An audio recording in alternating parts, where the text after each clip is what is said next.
So here we have the Mini 3-door hatchback on a 64 plate.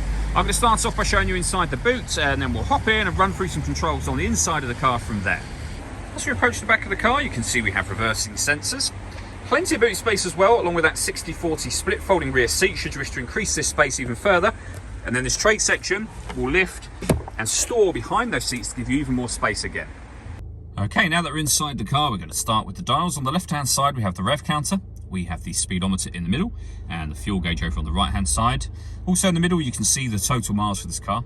They are 42,281.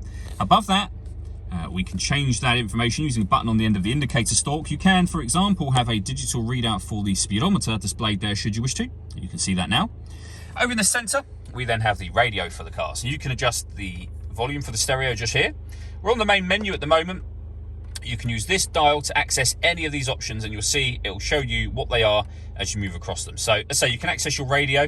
You've got AM, DAB and FM radio. If you listen to your own music, you go to multimedia with USB input and auxiliary input just there, and you can pair your phone from here as well.